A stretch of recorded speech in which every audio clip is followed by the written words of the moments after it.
Vakratunda Mahakaya, Suryakoti Samaprabha, Nirvignam Kuru Me Deva, Sarvakaryeshu Sarvada. A very good afternoon to everyone. I am Abhishek Sharma from the Division of Chemical Sciences, along with my co-anchors Astha and Soumya. Welcome you all to this auditorium. On behalf of Prasthutha Indian Institute of Science, I extend a very warm welcome to all of you on this special occasion of 18th Independence Day of our nation, and a proud day for us as we mark the relaunch of Prasthutha. We are delighted to see students, researchers, scholars, faculty members and eminent guests gathered here today for this program, which brings together the spirit of nationhood with a reflection on the opportunities and responsibilities before the youth of Bharat. Before we begin, I request everyone to kindly settle down and keep your phones on silent mode. Now, I would like to request everyone to stand for Vande Mataram.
Thank you everyone.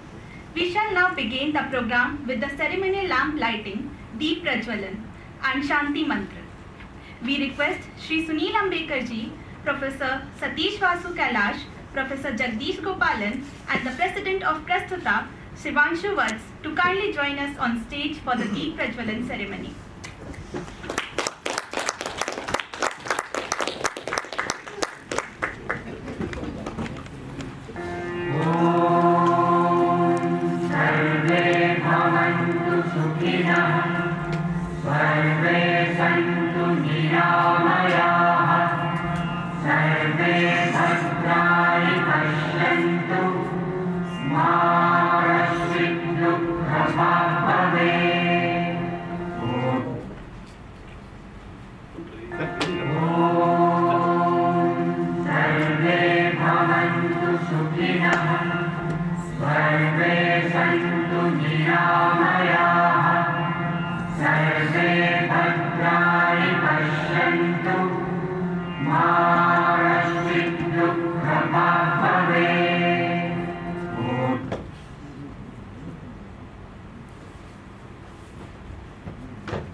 Prajwalan, let us take a moment to look back at the remarkable journey of Prasthutha. For nearly 3 decades, one student forum at the Indian Institute of Science has asked the questions that matter most.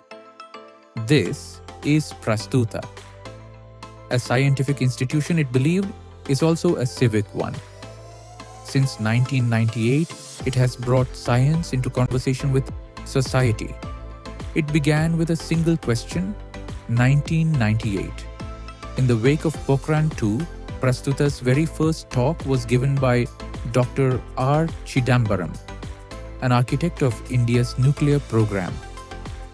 By 2002, it was a registered society carrying one enduring motto: relevant thoughts for responsible people. In 2011, author Aravindan Neelakandan spoke on the fault lines running through the idea of India. In 2016, Professor M.D. Nalapat on securing India in the 21st century. In 2017, a 21-lecture course bridged modern science and Vedanta, led by Swami Paramananda Bharati. In 2019, Sri M drew quantum uncertainty and the Upanishads into a single conversation. On World Environment Day 2022, a conclave brought scientists, policymakers and industry to one table. In 2023, the tricolor rose across campus for Har Ghar Tiranga. In 2024, External Affairs Minister Dr.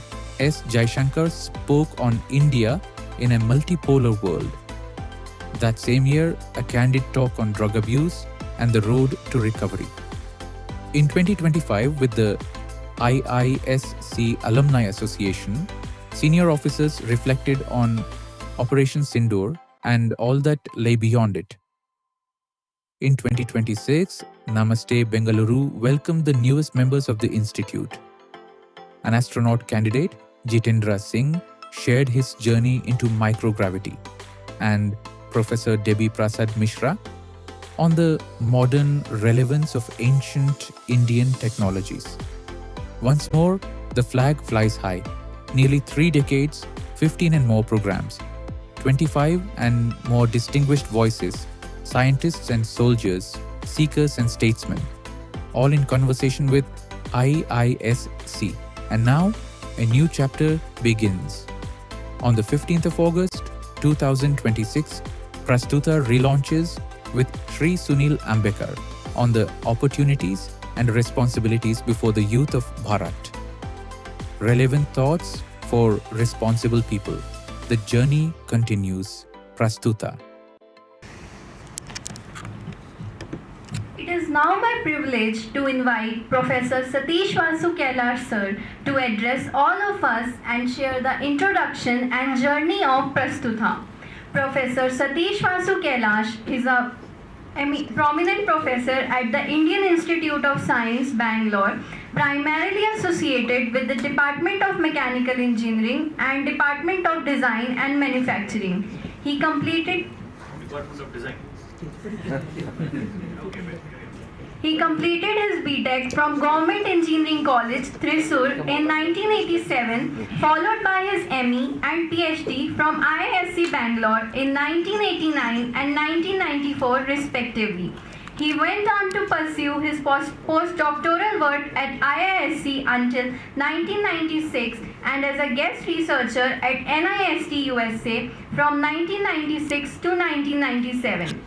Within the institute, he has served as the chairman of the Students Affairs Committee and the Interface Committee at IISc. Ladies and gentlemen, please join me in welcoming Professor Satish Vasu Kailas sir. Thank you. I think I'm getting old. It's Department of Design and Manufacturing. It was previously called the Center for Product Design and Manufacturing. So thank you folks for inviting me here. Prasthutha had a long journey from 1998. I joined here in 1997 as faculty. I took part in the initial phases of this and then got busy with all other activities and then finally came back to helping Prasthutha carry on with their activities.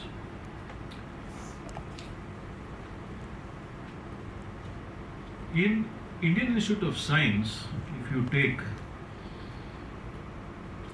I never knew so many activities took place here. After 2014, the so-called nationalistic spirit got very awakened, you can say. And MHRD used to keep sending letters saying, you must have Bhasha Divas, you must have Yoga Day, you must have Vivekananda's whatever, you must remember him, and you must have Sanskrit Day, you must have all kind of things. The thing was, all of this existed at Indian Institute of Science for years.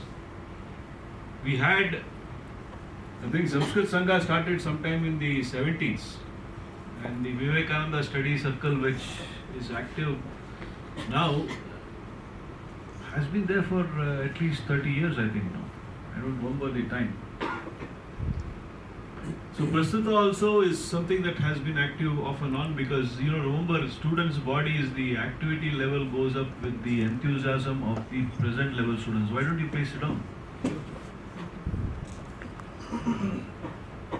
With the activity levels of the students.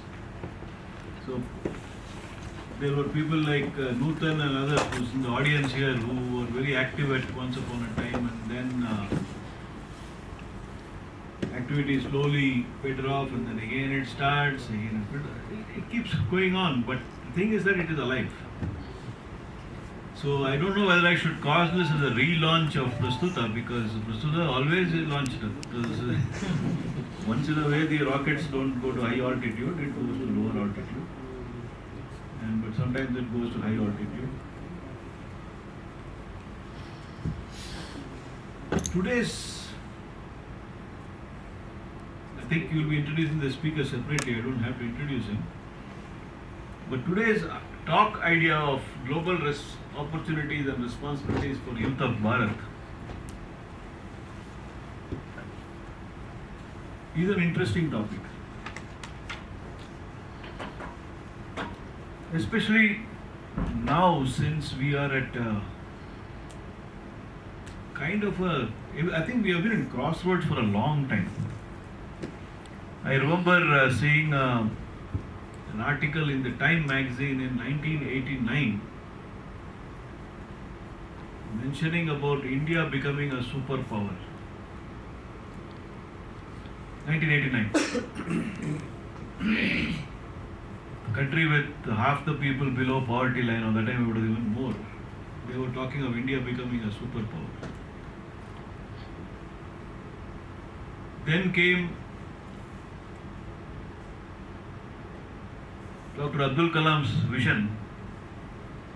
He doesn't like being called Dr. Abdul Kalam because his doctorate was honorary. He always called himself Abdul Kalam. So one honest honorary doctorate in this country. And he had this vision of 2020. And there were several other articles in between saying that India is going to become a superpower, will become cusp of it, and that and this. But to be honest with you, it has not happened. Today also, things are on the move.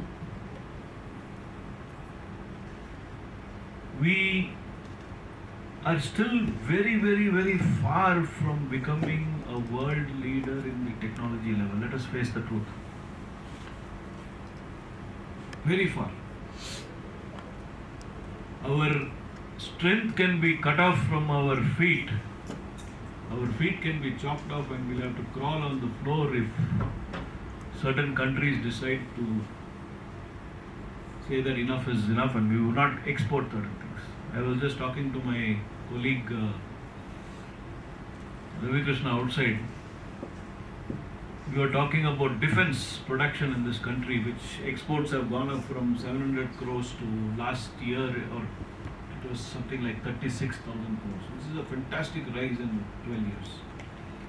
You might thump your chest with pride saying that this is what has done. But the fact is, even today, we depend on imported components for building anything beyond the low tech. Forget the bullets and shells.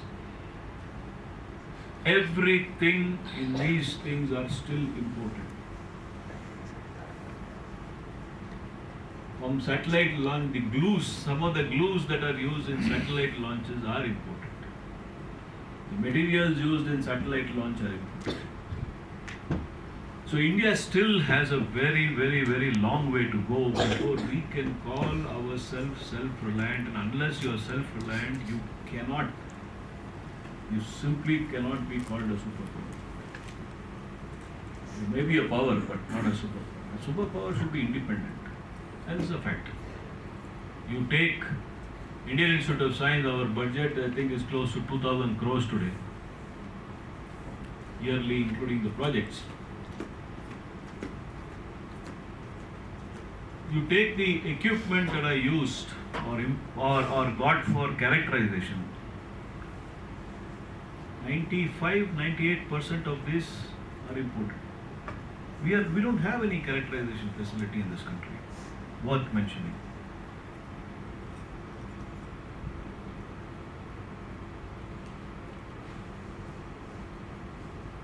Why has this happened? Possible one reason is the way things have been projected to the population.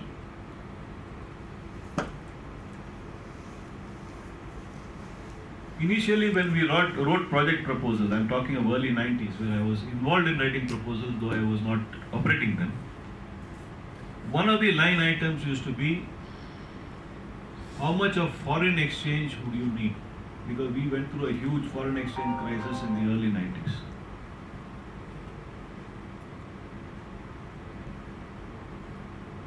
Then came a period where we talked about what do you call import substitution. And then came the make in India, not made in India, okay, make in India. It's a very big difference, okay. In fact, today is much of the advanced things are make in India, not made in India.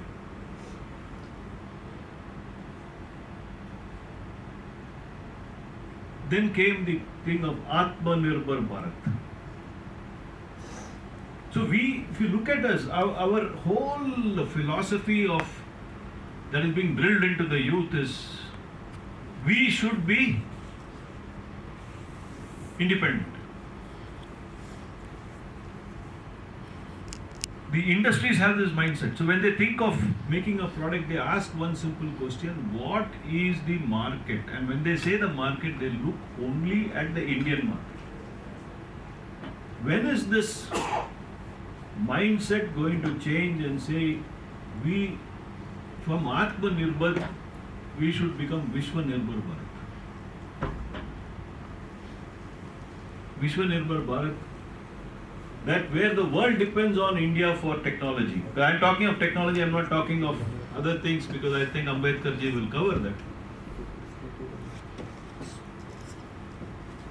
When will we change this mindset and say that when we develop something, we are not developing it just for India, we will develop it for the world. And the whole strategy should shift towards, the company should shift towards these strategies. Your education should shift towards these strategies. IITs came in 1952 and they produced the best engineers in the world, without a doubt. Without a doubt. There was a time in the 80s and 90s where a flight taking off from Chennai or Madras those days to the US, 90% of the seats would be occupied by IIT graduates going to the US. The question asked was, why are they going to the US?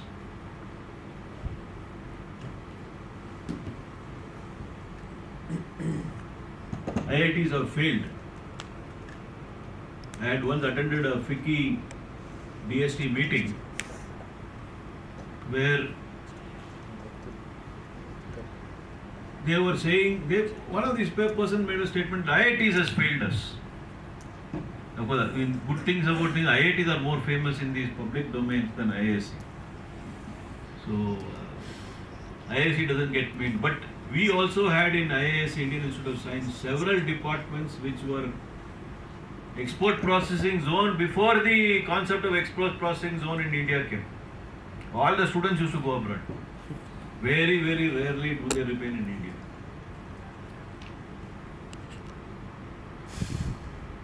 So there were industry people, there were the government big shots sitting there, and we were also there. I don't know for what reason they called me there.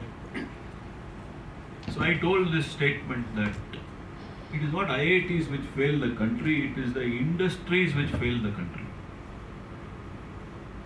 The mindset of the industries is what failed the country.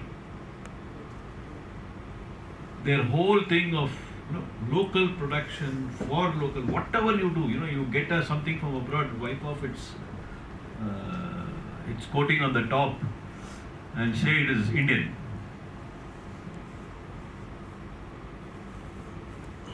Make their profit,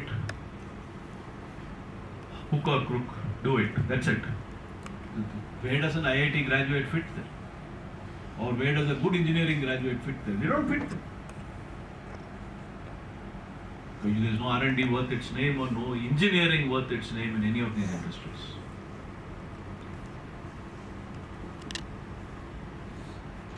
The industry people got very upset. So they started, no, he doesn't know what he is talking and that and this and all.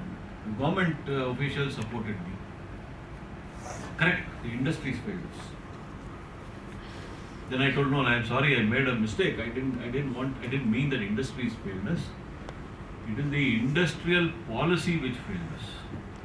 Now you are kicking the government. Fellows who supported us, you are kicking them. So now I made enemies from all sides. Now the industry fellows are very happy. So yeah, correct. Policies were worst in this country.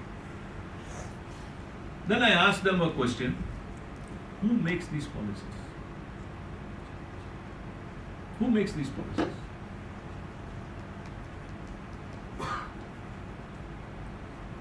It's the government.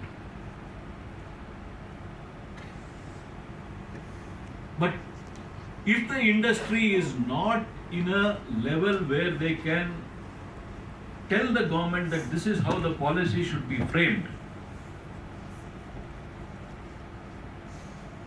then the industries have failed us. So I'm sorry, I think I'm right. The industries have failed us because they did not push the government to frame policies where competition will be built in this country. It would never happen. Even today it is not. So these policies have to change in this country. I know I'm talking to an audience which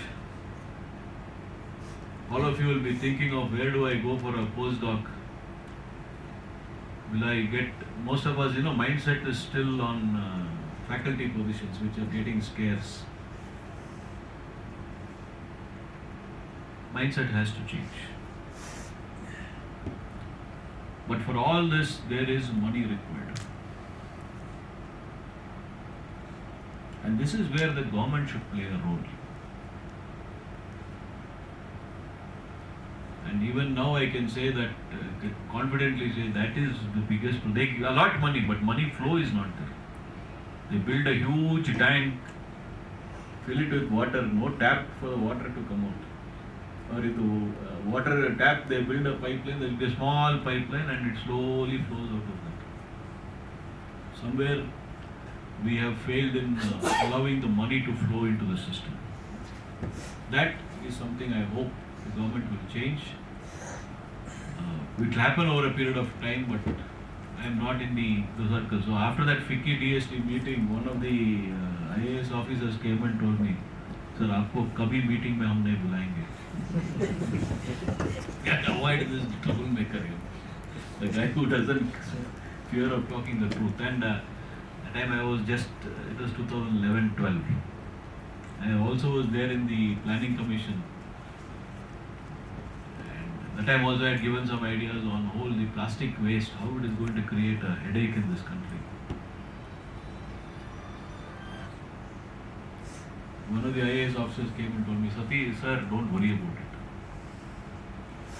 India is a country where we'll wait for the problem to hit us and then we'll solve it.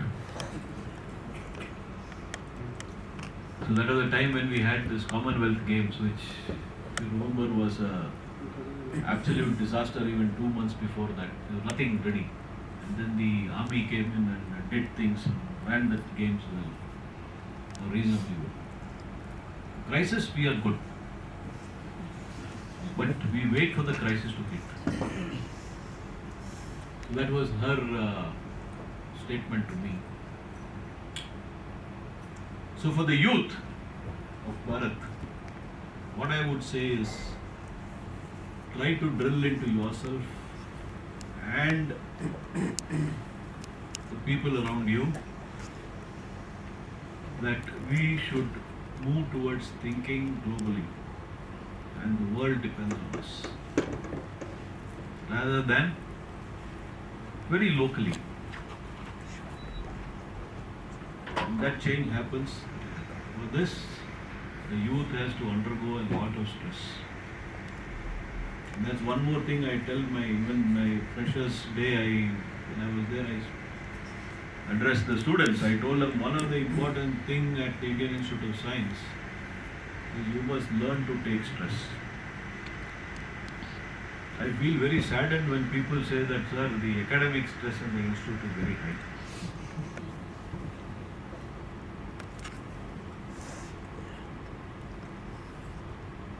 If you feel academic stress is high, please leave.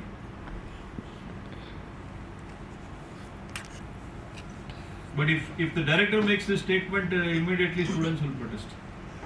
How can the director make such? The parents will come and protest.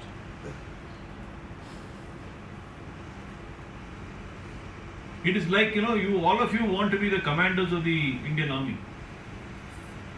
To become a commander of the Indian Army, you have to carry a 40 kg rucksack and run 40 kilometers.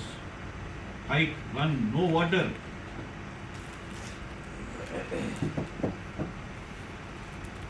You ask for water, they will kick you. So the commandos say that, we will protest. And we will say 40 kgs is too large. 40 kilometers is too much. So we reduce the weight to 30 kgs.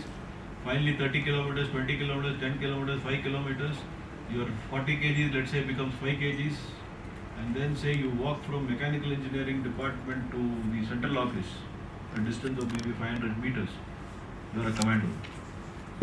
We will pass you as a commando. What will happen when you put this person in the field? First thing that will happen is a bullet will go through his head. He will be dead. And then whom will you complain? So what kind of training you get? Now this is what I tell them. Each one of you here, Indian Institute of Science students, should be commandos of the Indian Scientific Force, which necessarily means you move out of your comfort zone and work hard.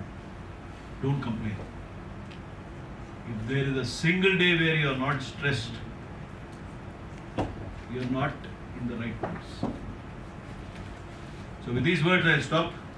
I hope that responsibility and that youth of Bharat will take up this, start at least in this process. Thank you very much.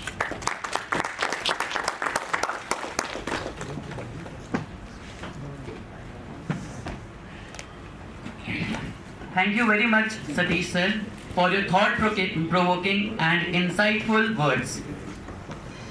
Now, moving forward, let me have the honor to introduce the next eminent faculty from our institute. Professor Jagdeesh Gopalan is a senior professor in the Department of Aerospace Engineering at the Indian Institute of Science, Bangalore, and is widely recognized for his pioneering contributions to hypersonic aerodynamics and shock wave physics. Please have him on the stage.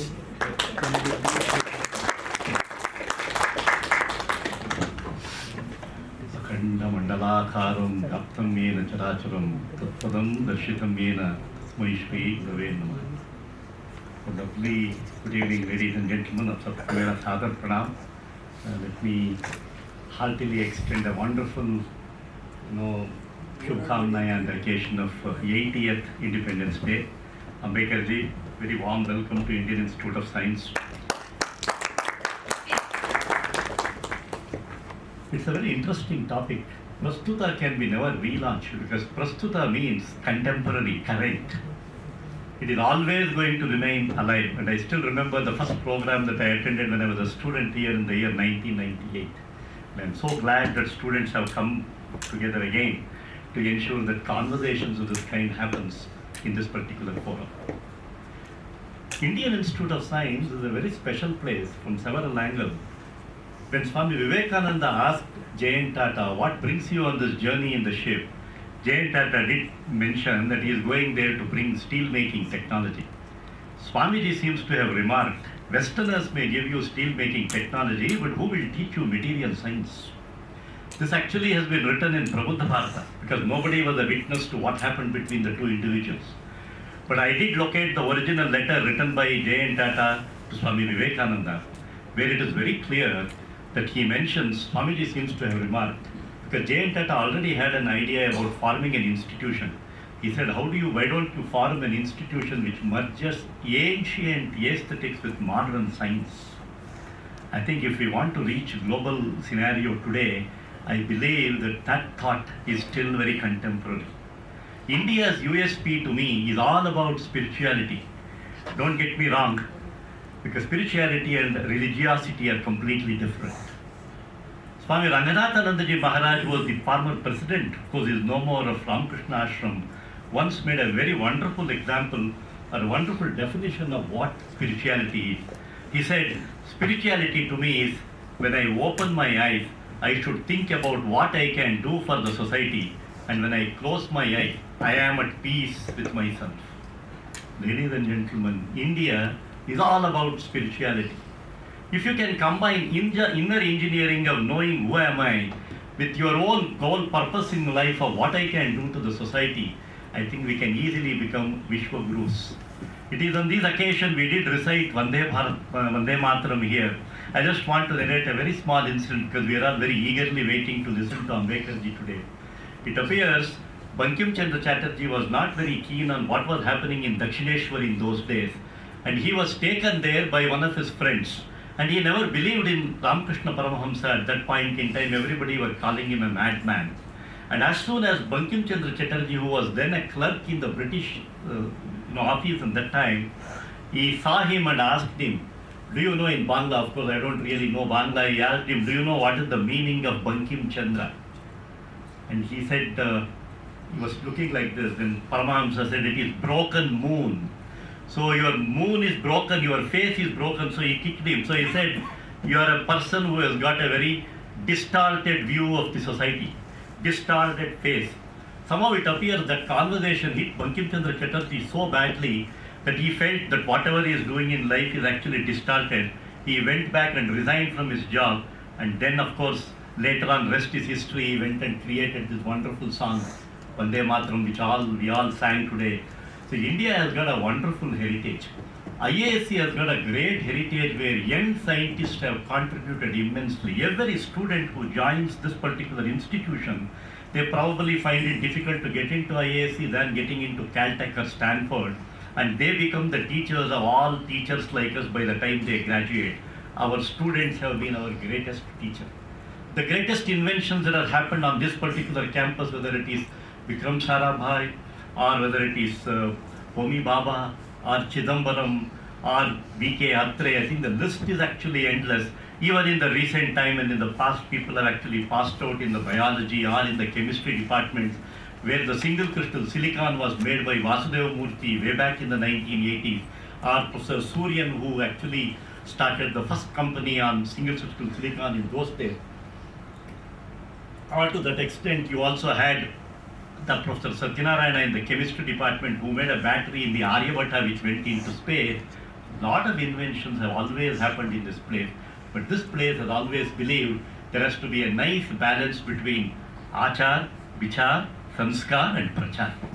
This is the only reason why many a times we may not get into limelight, but then this institute completely oozes out that particular trait that as a responsibility that we are talking is all about spirituality getting back into the USP or the mainstream.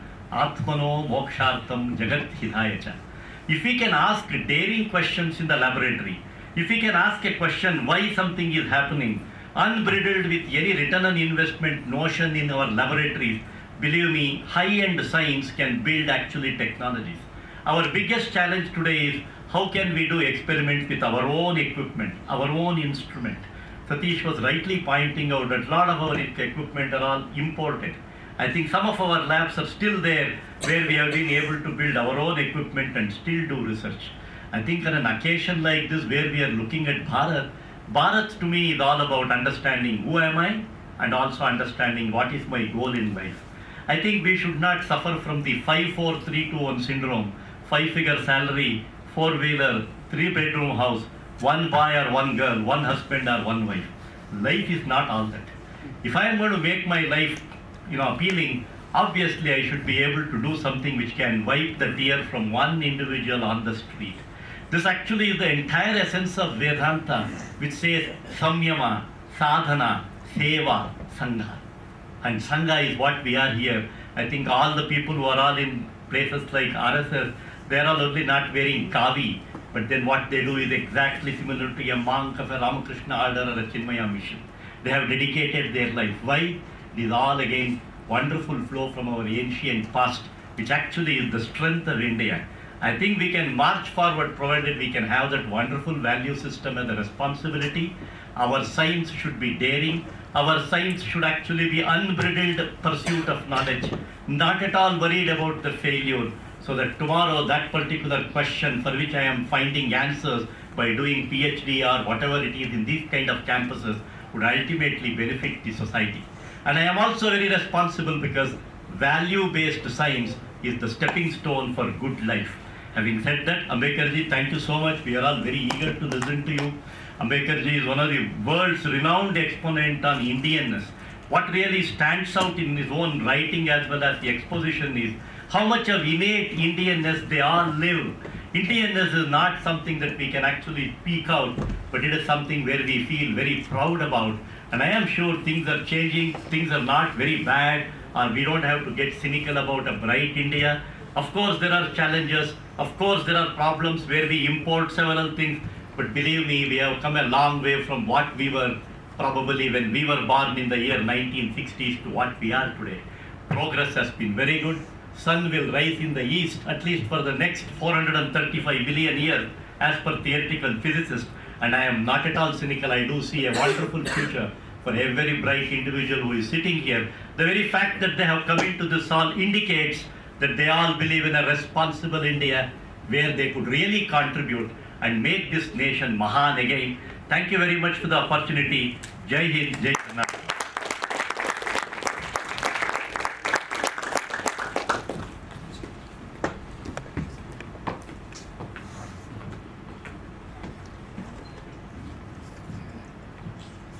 Thank you, sir, for that insightful thought. It is now my privilege to invite our keynote speaker for today, Shri Sunil Ambekar Ji, to address the gathering. Shri Sunil Ambekar Ji serves as Akhil Bharatiya Prachar Pramukh of Rashtriya Swayamsevak Sangh. He hails from Nagpur, Maharashtra. He became Sangh Swayamsevak during his childhood. After his post-graduation in Master of Science in Zoology, he became Sangh Pracharak in 1990. Shri Sunil Ambekar became Organizing Secretary of Akhil Bharatiya Vidyarthi Parishad ABVP at various levels and later served as National Organizing Secretary of the ABVP from 2003 to 2020. In 2020, he has given responsibility of Akhil Bharatiya Sah Prachar Pramukh of Rashtriya Swayamsevak Sangh. In 2021, he became Akhil Bharatiya Prachar Pramukh, National in charge of Media Relations of RSS. He has authored several books including The RSS, The Roadmap for the 21st Century. He has travelled extensively in countries such as Australia, several European countries, Indian subcontinent to name a few. Widely regarded for his intellectual contribution, he is a popular face in India diaspora across the world on Indic values and Indic perspectives on global happenings. Today, he will share his insight with us on global opportunities and responsibilities for the youth of Bharat. Ladies and gentlemen, please join me in welcoming Shri Sunil Ambekar.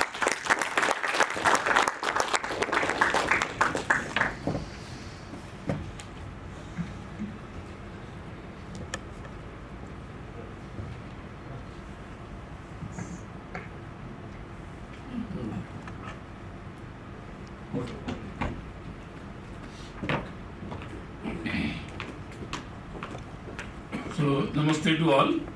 And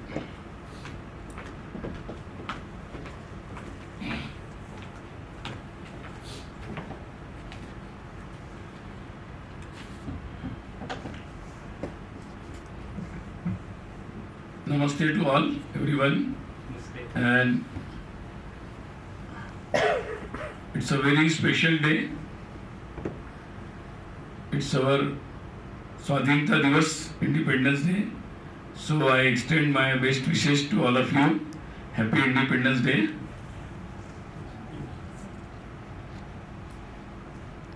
When we use the word independence, now everybody is talking about freedom and freedom. But what freedom really means and what cost we have given for this independence. Whenever we come across any of such stories or of our great people, then it's really to remember every time about them. We can't forget them. Once I was traveling in the city of Poonch, a border area. Now there is a LOC, line of control with Pakistan. And so in the city of Poonch, sometime when you visit, I was just first time I was when visiting so many years back. So I was going through and I got one point, some memorial was there and some names were written, some list of some names was there.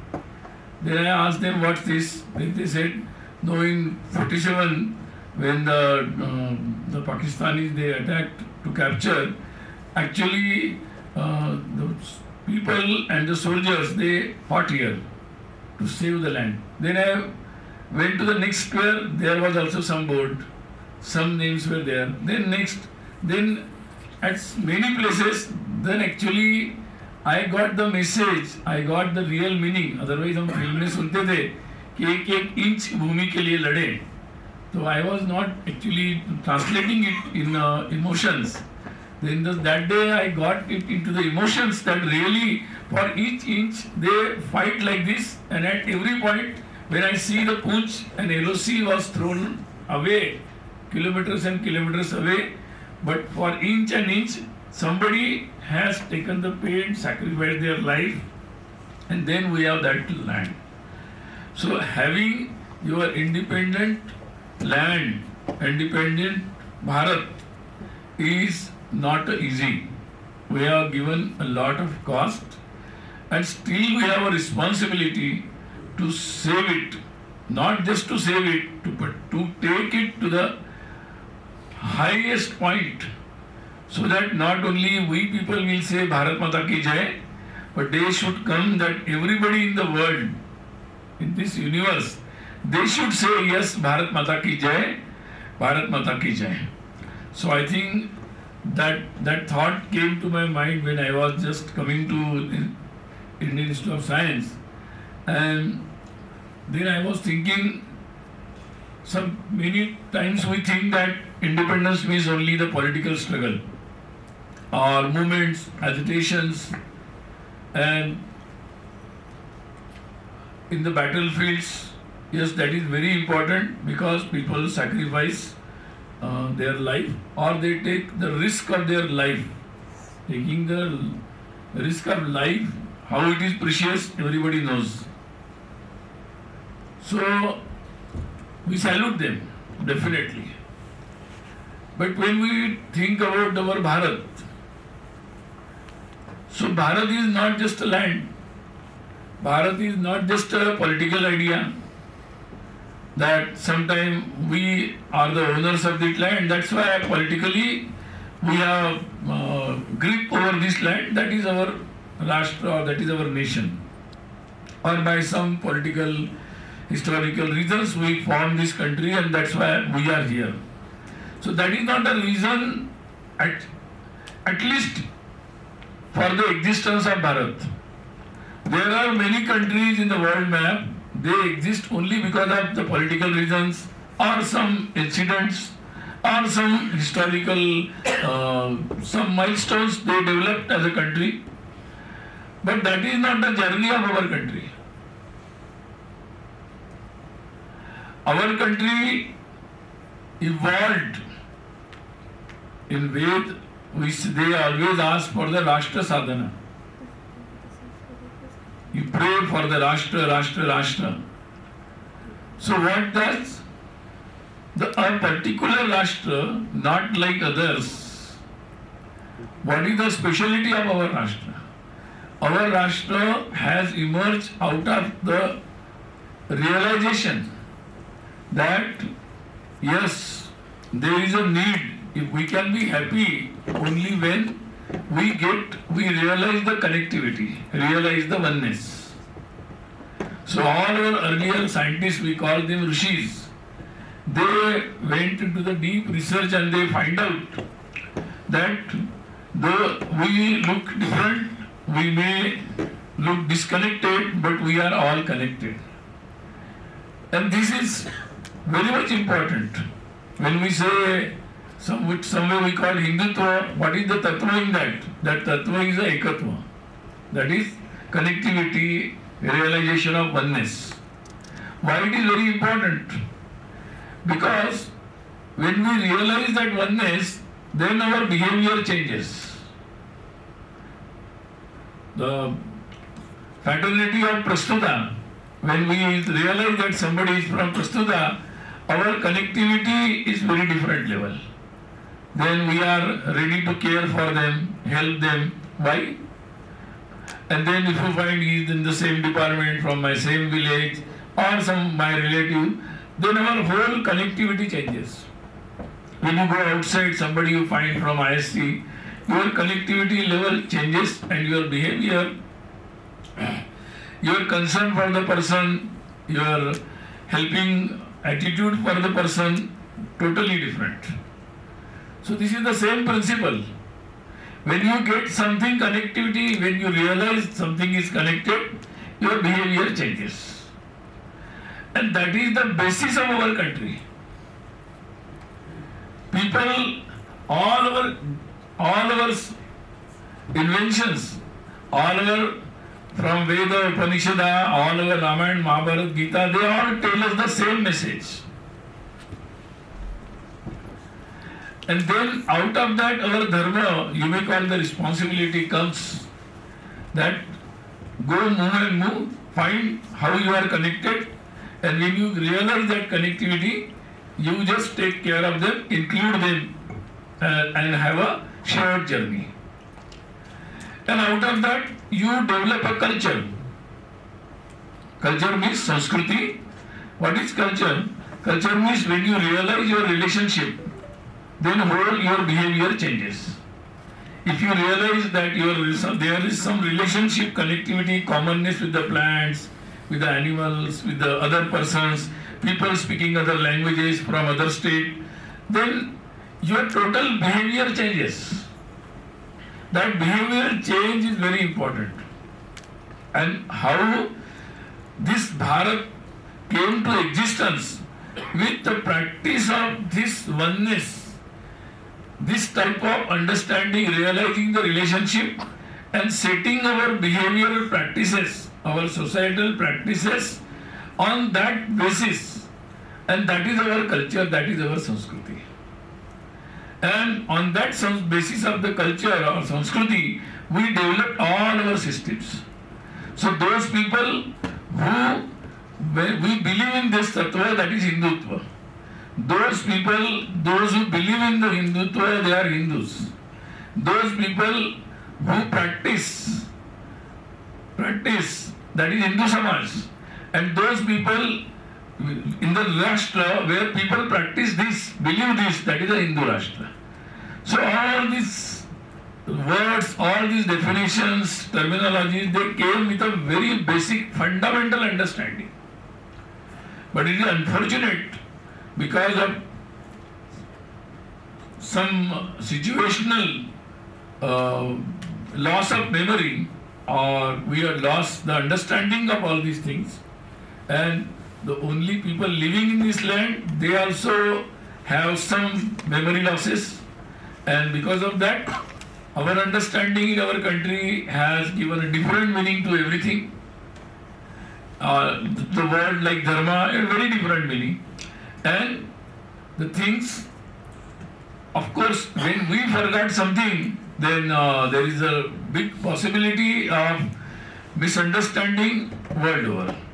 People outside our country, they have also a lot of misunderstanding. Some people deliberately, like in British period, they deliberately brought such education system that we forget this, our great heritage or linkage with these basic thoughts, and which were never meant against anybody, which were always inclusive, which were always to help everyone, which were always for the welfare of everyone. Sarve Sukhinos Santu. But this country, people forgot this, and because when you forgot something, then you forgot the responsibility also. Because what I am, if I forgot, then if I am a student, I forgot, then my responsibility I forgot. If I am a teacher, I forgot, then my deviation will go on and I will forget my responsibility. So when we talk about the responsibility, the first thing is about realization what we are. Then only we can understand what is our responsibility. Because otherwise, very simple, if I am a human being, a single person, I am not connected to everyone. So by all means, whether good or bad, I have to struggle, I have to survive, and I have to always struggle to survive. And for that, no means what I can do, I should do. So then, you cannot be a responsible person. You may think that I am responsible for my development, my everything. But I will not be responsible neither for my friends, my family, my society, my country, and not the humanity, not the nature. So I will be going away from my responsibility. There will be an illusion. There will be illusion for a person, for a society, even for some countries. They may, in an illusion that they are responsible citizens, they are responsible countries, and as a responsible, they have developed very good systems which are with the very good responsibilities, and they have a responsibility to check the world instead of helping the world, to check the world, to rule the world, and to dictate the world. So there are different type of meanings of responsibilities have arrived. Nowadays we are seeing that somebody says that I have to establish the democracy, it is my responsibility. And so they just land in some country, they pick up the president of that country and they put the whole system, what they think that it is their responsibility. Some people think that they have a message from top and they have the responsibility to take this message to everyone by hook or crook, and by everything they have to give this message to everyone. And for that they are creating the trouble to everybody, but they think they are very much responsible because it is their responsibility. So the word responsibility is very much manipulated to according to convenience. And so now everywhere we can find such things are happening. So the first responsibility as a Bharat or as a Bharatiya or as we carry the heritage or culture or message of our ancestors, it is a responsibility for us to what we mean by responsible person, responsible family, responsible society, responsible nation. And as a Bharat, what Vivekananda said, every nation, at least Bharat has a responsibility. And so for that, it is our responsibility to make Bharat particularly the Bharat, as what we mean by a responsible nation. And not just to the cut paste copy. Now ChatGPT gives the answer, so ChatGPT can't give this answer. Or more advanced AI, nobody can give this answer. So this generation, the present Prasthutha, this generation has to find out the solution, has to fix the solution. This is our project today, to fix the solution. So for that we have to understand what is the problem. Then only we can fix the solutions. Some people see, why you go to the history? I always say, why you live in the history? Some people ask. This is a modern era, AI, etc., modern. Then I told, we don't want to live in the history, but we have to learn from the history. Even the most modern AI is now just learning from the history. Then something they will say in the future. But presently the all advanced AI technology, most advanced technology, they are also living in they are learning from the history only. They are collecting the history. That job is done by the latest modern technology. That tool is also working on the same method. So, if we are talking about our history, if we are talking about our dharma, age-old dharma, or as some people say, why you are talking about history? I went to some countries, they said we have the manuscripts. We have the manuscript. I asked how much manuscript? They said some 6,000. Some people said they have 10,000 manuscripts. How old? They said some years like that. Then I asked, we have the manuscripts. I asked to have a manuscript mission, how much manuscript we have? They told more than 9 crores manuscripts we have. They are how many years old manuscripts? Time unknown. There are some manuscripts where we couldn't find how old they are. All are not decoded yet. So we can't say exactly. But more than so many years. But still some people say we were not having a writing habits earlier. Very later we developed the writing habits. So the first responsibility, I think, is a course correction of the history is very important. And history is not just the history of the political history. Yes, that is also very important. Very important.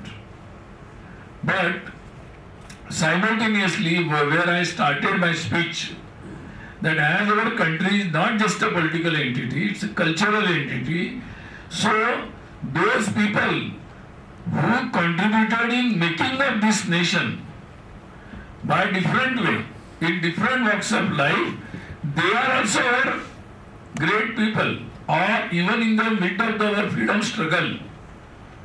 So many people, even the scientists, so many scientists, they continued the scientific discoveries and inventions in the difficult times. There was no support, there was no recognition. So many people, they went on research, but they were not having any recognition in those days. So there are many stories. Though some of stories we can establish, some of stories we could not establish even now. That their primary ideas, their primary inventions were taken away by somebody else world over, and they were rewarded with some awards and etc. So compared to that, now we are in a better situation. So many scientists in the middle of our independence struggle, they were also fighting to restore our scientific knowledge and continuity of our knowledge. So in Bengal, there were so many scientists, you know all scientists, but I will ask Prasthutha to develop a series here that people should know the scientific history of our country and scientific philosophy also. History is a different thing. Just putting somebody's historical biography and rewarding him, that's not sufficient. how they thought about the quantum, how they thought about the physics, how they thought about the mathematics, how they thought about anything, many things, all scientific methodologies, how they thought about it. That is very important, because thinking process gives you the way forward. Because when you think, how you think in a spiritual way, then your scientific inventions will be always beneficial to the human being and the nature. They will be always human friendly and nature friendly. They will be always contributing constructively. They will be never will be used or with the mind, destructive mind. So there is a definite need for a scientific new inventions with a constructive mind. For the welfare of the humanity, for the welfare of our environment friendly. Otherwise, nowadays we talk about the industry and relationship and scientific academic institutions or labs should be connected. Yes, I am very much for that, they should be connected. But simultaneously we have to see, in some of the developed countries, because of over dependency on the only market industries and market, they have continuously developed more focused on market-oriented new technologies and sometimes compromising with the human interest. So that is also very important. Like in our pharma industry, we have a very glaring examples. Just because of market pressures or market profit dictations, they have gone through finding different type of medicines without well evaluating how it will be. Or sometimes according to market, they have published some publications without a responsibility. Like our cholesterol issue. They said something about cholesterol, now they are saying something. So there are so many things. Without responsibility, publishing in a hurry or because of some interest, because it will benefit somebody in their markets. So publishing such is not a responsible scientist.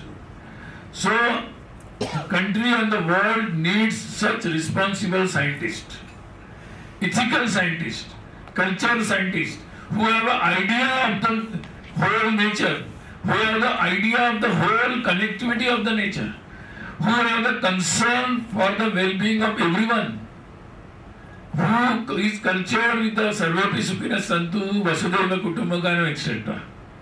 So those people are very much needed today in all walks of the modern sciences. And there is a need, and that type of thinking is going on in the world also. Everybody is thinking on that lines. Otherwise, in this modern era, most of the developed countries, they adopted our age-old yoga, and they are very much using it. They find it very much helpful. They are now talking about the Ayurveda also. They are talking about so much such things. Why this is happening? So now people are talking about environmental friendly. Instead of polymers and polythenes, they are talking about the skin friendly garments. Why this is all going on? So there is instead of chemical colors, now everybody talking about the organic colors. So there is a lot of need. Then everybody was going for the fast food. Now there is a very much, people are thinking about the organic food, organic fruits, and then slow cooking. That is also becoming fashionable now. Earlier days it was thought that, oh, we are very slow cooking, and so just go for the fast food. But now everybody is talking about the slow cooking. There are new technologies coming up for the slow cooking, and the world is changing. There will be always turn. So now world over people are thinking about all these things. And so what the best thing is, there may be some deviations, some issues, some lack of knowledge, some knowledge gaps, but still, to large extent, we continued that knowledge. Not just as a theory, but in practice, we have continued all these practices to the large extent. And so, we have the better understanding, and so in a better way we can give the new solutions with the ancient knowledge, with the modern technologies, and for the future world we can develop the new things. And that is the biggest opportunity for us. Because, see, last 2,000-3,000 years we have gone through all cycles of experiences. In the modern era, the world over, people have gone through last 400 years, and now again they started from zero because we were not in a powerful position, so we could not guide them. That is our fault. And because of that, they have to start from zero. And now, after taking all experiences, now they are reaching to the same point. But still, we have some confusions, we have some lack of knowledge. So, in a way, that is our great opportunity for us. That now world is thinking on the same lines. They may not realize that there can be already people have thought very deeply on this. But we know that already we have our knowledge base, we have our ancient knowledge. Of course, ancient knowledge may give us a linkage, but that will not be immediately used in a usable form for this century. Now, we use the word nowadays very customized. So we have to customize it for today and for future. That is our responsibility. And that is also an opportunity for us. And it is not only, and another thing, our life is integrated. That is a message in our dharma, in our spirituality. Everything is integrated. So now everybody is talking about the integrated in education, in all. Now there are so many integrated projects are going on in all branches. Everybody talks about integration. So it is not just an integration of branches. It is a understanding about the integration in our life. And so there cannot be anything that we can think in isolation. So we have to integrate our life, our culture, our economy, our market, our daily practices, and everything. And so the main opportunity will be, we will choose the future technologies. How we will choose the future technologies? Because one way was last 400 years, 300 years, so technologies were coming up, people were searching, developing new technology, everything was coming up and people were accepting as it is, it was new and it was adding something to the life, people were accepting everything. And accordingly our markets were developed, our production lines developed, our life was also changed. So many cultures world over, they compromised knowingly, unknowingly with the new markets and new technologies as if that is a new era. But now people are realizing that yes, whether technology or markets will dictate our culture and life, or our culture, the human mind will decide how we want to live, how our life should be. And then out of that, then only we can choose if we want to live like this, that gives our happiness, peaceful life. Then according to that, we will choose the new technologies, or if required, we will develop the new technologies. Accordingly, the new markets, new production lines, and everything, we can create a new world accordingly. Actually, that is the opportunity for us in all walks of life. So, now the time is to think. So, we have to come out of that illusions. We have to think. We don't reject anything. सभी तरफ से जो भी ज्ञान आता है accept करो, but customise it. और इसीलिए we have to think accordingly that how our life should be. That is a basic thing. And then we can think about different technologies. And then, see, long years it was a technology of mass production. Now we are talking about the startups, small businesses. What Deendayal Upadhyay ji said, that not the production by masses, mass production, but the production by masses. That was the basic our principle. So now, same way we are going. So just the startups, the production by masses, the small units, they will produce, they will not create the environmental problems, less investment, so many people can come, and everything will be reachable to everyone. So no discriminations, the whole society will be included in our economy. So these are our social challenges. And the scientific community can't say that, oh, we are ISc, we are scientists. We are not social scientists. So how we can think on this? But I think no IIT, no ISc, no IIMs, they can't live in isolation. They, like companies have a corporate social responsibility. I think the institutes like IIT, IIM, they have also a social responsibility. So we have to connect. However, this much of population, how we will engage, how everybody will get the upper economic activity for their, how they can participate in the production chain, how they can be, there can be production chain can be developed in such a way that everything will be amply available to everyone. Then only our societal peace will be availed. Otherwise, there will be always problems. So we can't follow the different models which are partly success and partly failed. So as a large country, we need our own models developed, and the scientific or technological intervention is very important in developing all such systems.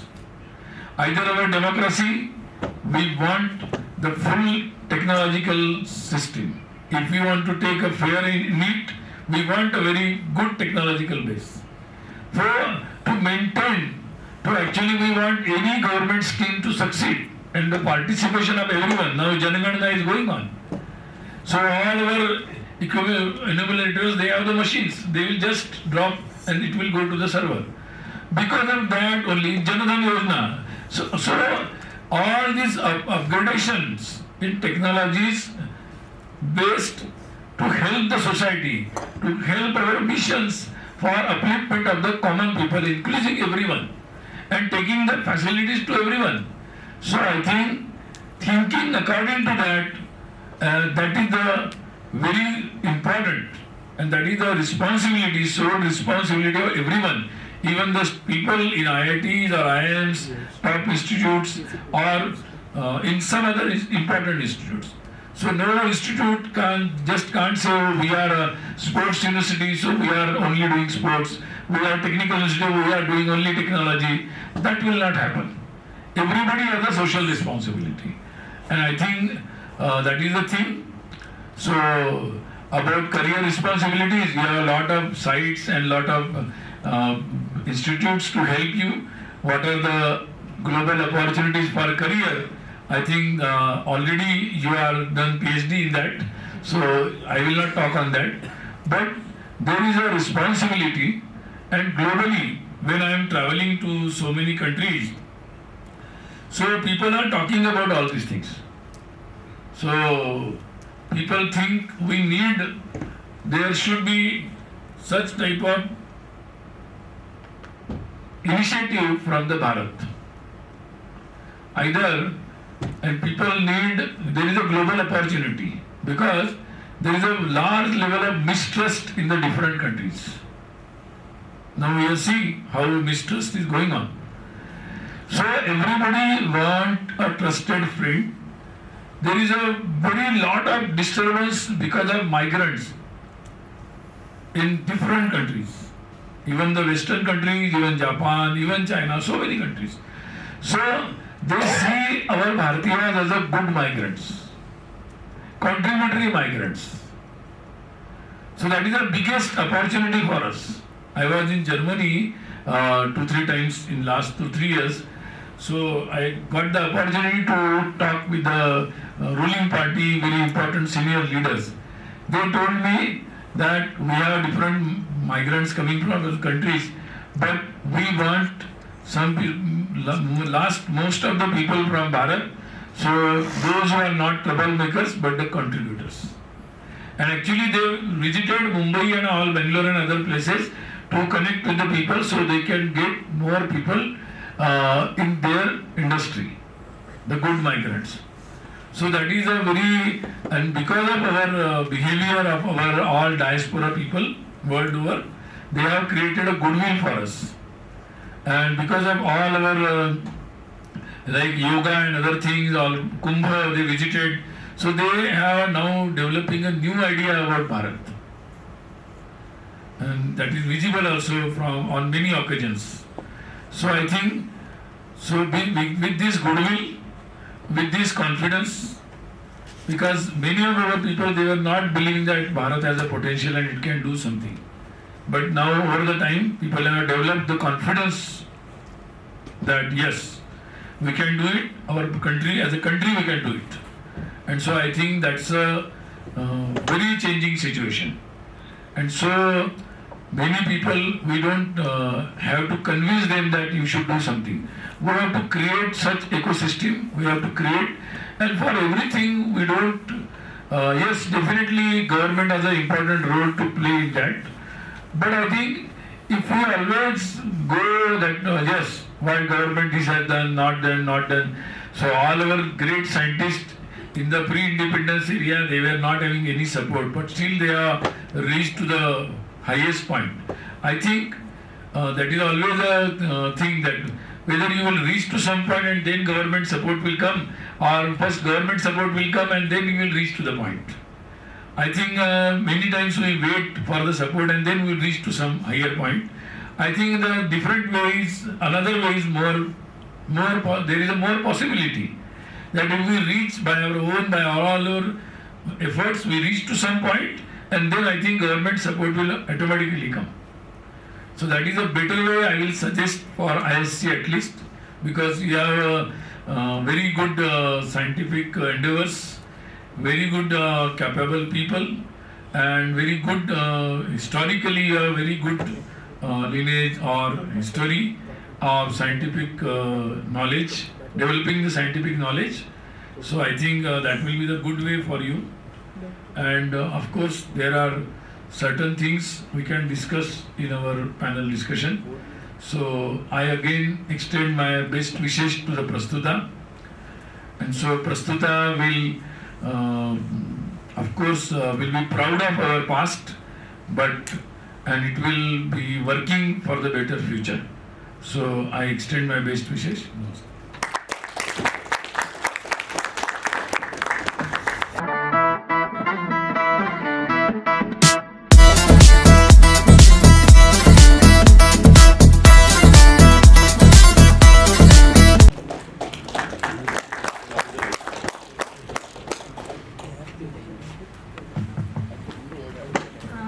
So Sachin and Anamika will proceed with the discussion.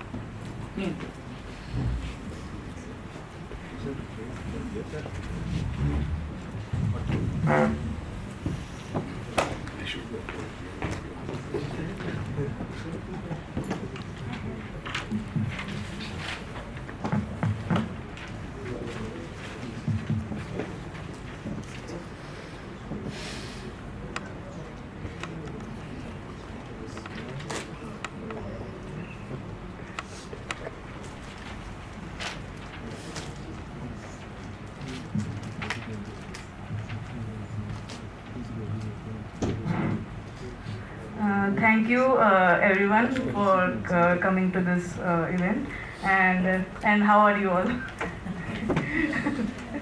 Like I am very much nervous right now, so like asking I told questions. her you have to ask the question. Actually, I should be practicing.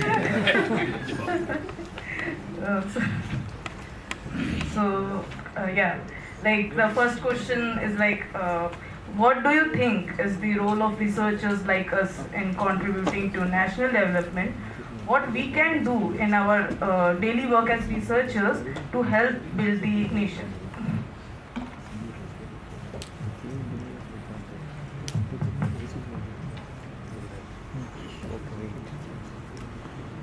You can contribute accordingly, but first thing in your research. So don't do the only PhD, do the research. That is the first thing I will say. And I hope in ISc almost all will be doing the research, not the only PhDs. Automatically they will get the PhDs. So the second thing is, see, now there are three things. First is we have to go for the primary data. So don't go on the secondary data. When you refer somebody's book, I will ask you what he has referred the books, go to the primary data. Don't go by the just book because it is his opinion. But how he has drawn his opinion, you should go to the root. 1, 2nd, 3rd stage, you have to go down. So I think that, and finally you reach to the primary source. And then sampling. I think that is also very important. So our country needs a lot of things.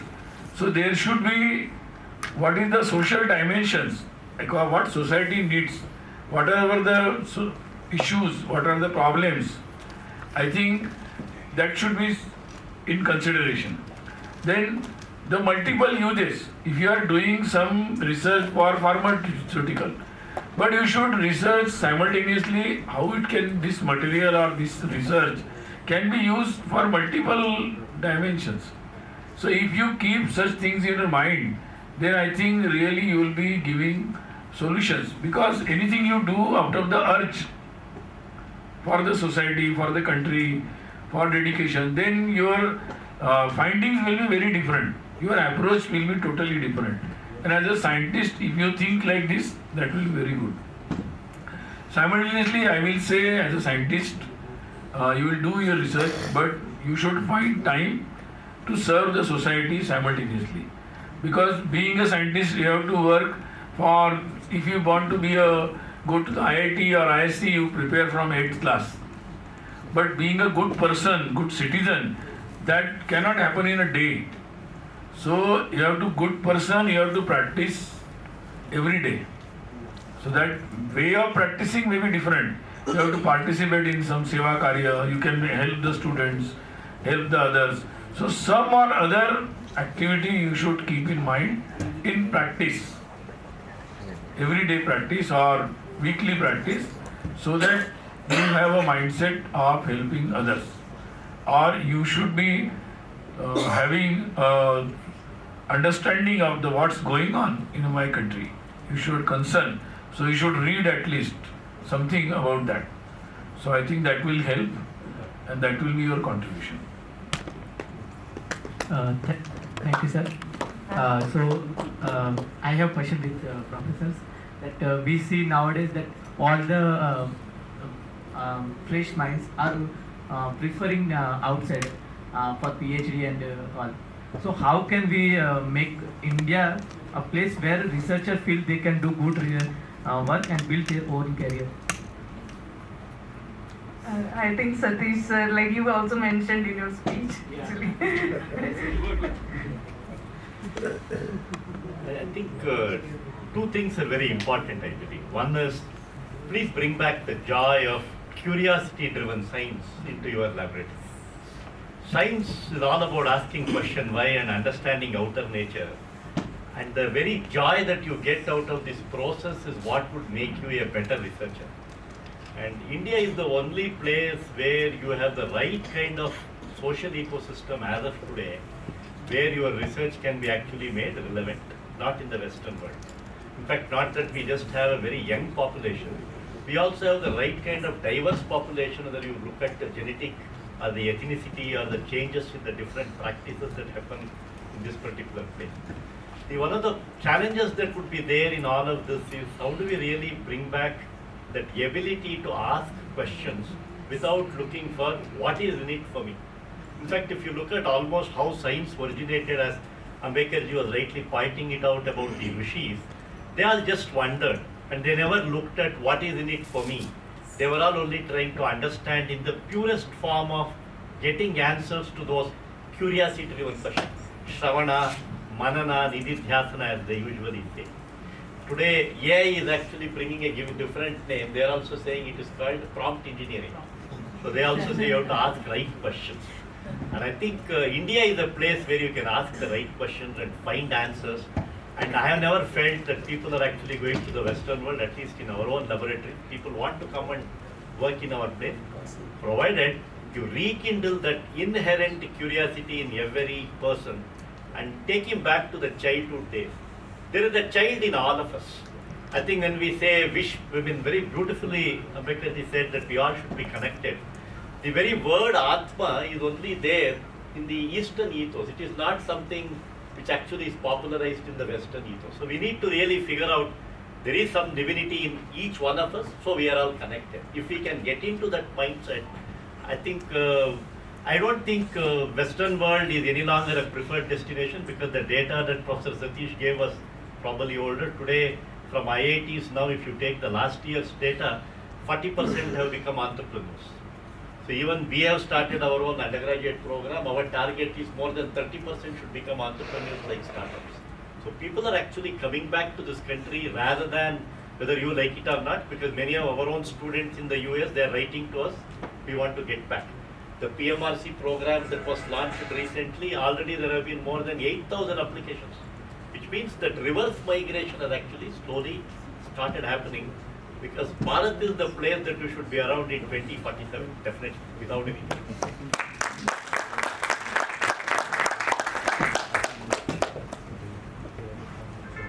Yeah, like what Jagdeesh told, when migration is starting in the opposite direction, I also should thank Trump. People don't like the US as much as it used to be before, and I hope they get more presidents like that. We should pray for it. Apart from that, I think today India is a land of opportunities. It always was a land of opportunity. We had our shortcomings, we continue to have shortcomings, it doesn't matter. When I started my PhD in '89, I got admission in Columbia University and in the University of Connecticut. But I preferred to continue here. My father also was a faculty here, so he didn't stop me. He told me, okay, continue, do good work. He never told, you go abroad and only if you do abroad things. But if you take my children, both want to go abroad. So in fact, both are going abroad. And I hope they will return back. So, but it's, today they teach you, we don't teach them. But for some reason, I continued here and I have no regrets as such. Has what I have developed here, has it seen the light of the day? Would it have been better in the US? Yes. There is no doubt, because there the ecosystem is different. That ecosystem has to develop here, but like what Jagdeesh told, it is developing. And I am sure this is only a matter of time before people say that you do your work here, your research here, you continue here. In fact, today also I was reading an article on how to tailor your CV for an industrial job. We are not used to that. We have been very paper-centric.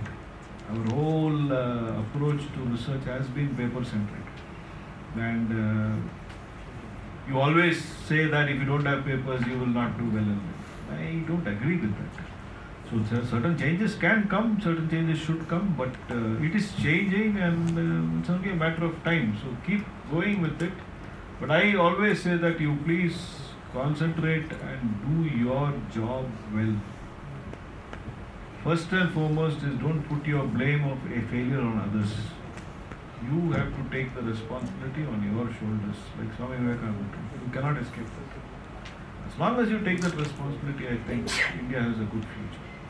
And India is such a multicultural society. When I go to Europe, when I give a talk, I put a map of India, and from the southmost to the northmost point, the length is more than the southmost point of EU, to the northmost point of EU, which is in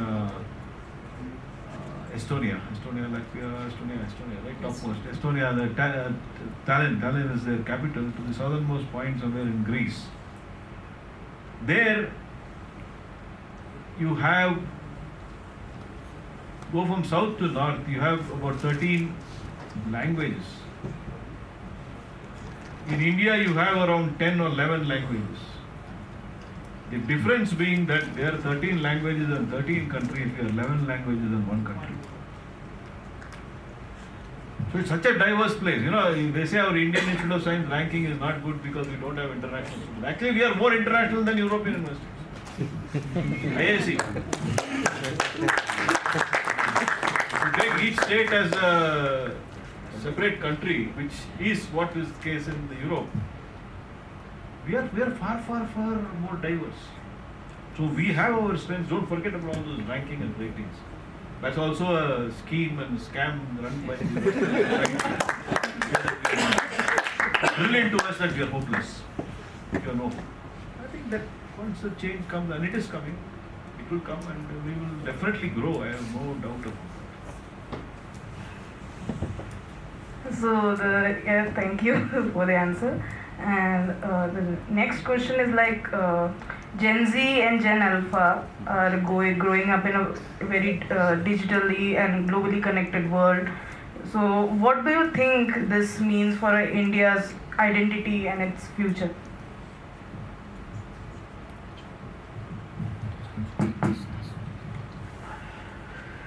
See, I can't comment on what's happening in other countries, but in our country, the generations, this young generation is aspirational.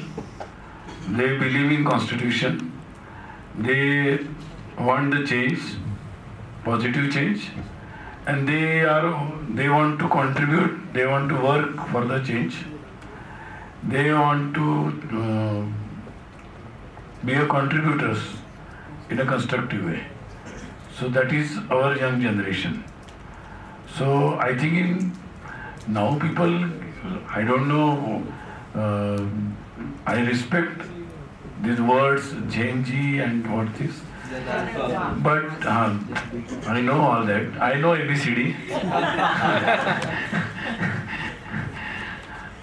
Problem is, see, every time in our country, I can say, this is the country where every time when it was a demand of time, our young generation, they took the responsibility. Either it was in Maharana Pratap's times or Shivaji's time or what to say. Then we are in Karnataka. So every time our generation, and then it was the independence movement. The young generation of their time, they were like Chandrasekhar Azad, Bhagat Singh, or so many things. We have so lot of names. So all our young generation was involved. Then after the independence, either it was a fight against the dictatorship of emergency, all our college, university, young people, they were on the roads and they actually brought back our democracy. Either it was a moment of Ram Mandir, building of the Ram Mandir temple cultural identity, all young people were on the streets. And for long years, not for the days, but for the years together. So either it was in 2008 Anna Hazare's movement, so anti-corruption movement. So all our young people, they came up. But nobody was destructive, all agitations were very much democratic, not violent movements were there. And all were nationalist movements. So that is a character of our young generation. So I think we should be very much positive about this generation also. And of course, for every generation, they have new ideas. And they should have the new ideas, otherwise how new ideas will come? So we should, yes, there should be a discussion, we should give a thought to their ideas also. So I think that is required and that is happening in our country. So we should be happy.